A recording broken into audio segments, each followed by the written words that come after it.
Rest করবে। মাথায় জায়গা দিয়েছি বলে বিছানায় জায়গা দেবো না। দুপুরবেলার বিছনা রেডি, তোমাদের দিদিভাই আসবে, এসে ঘুমাবে।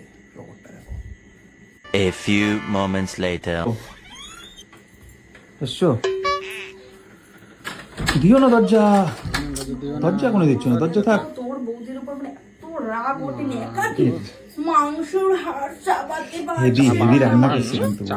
ওই জন্য তাই ভাত খেলাম মাছের ঝোল দিয়ে, তোর মাংস খাইনি আমি, তুই রান্না করেছিস। তো কখন আই বৌদি? তোমার জন্য তো এনেছিল মাংস। কিনতে পারিস কেন? বৌদি শুয়ে না? থাপ্পড় মেরে দেবো, থাপ্পড় ভালো করে দিলাম সবসময়।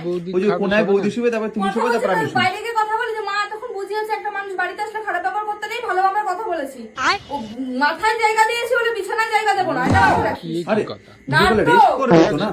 এই দেখো তোমার মাঝখানে ওর জন্যই দিছে, দেখো তুমি কানতাছো, তোমার বালিশটা পুরো কান্নার, দেখো দেখো বালিশটা পুরো। কি প্রবলেম? কি চুলকানি কি? আরে ভাই একটা বাড়িতে মানুষ এলে পরে তার ঠিক করতে লাগে, অবশ্য 10 দিন থাকবে, তার সেবা না করলে হইবে? পাশে করে অতিথি আপ্যায়ন বোঝো না কিছু তুমি? শোন, আমার কাছে ভালো কথা বলে থাকো। তোর যদি একান্ত ওই হয়, তুই তোর বৌদির দায়িত্ব নিয়ে নে, বিয়েটা করে নে বৌদি। ফালতু কথা বলছিস না? বিয়েও করে নে বৌদি। সম্মান দিয়ে নিতে তো। পরে অনেক জায়গা আছে দুইটা বউয়ের দায়িত্ব নেয়।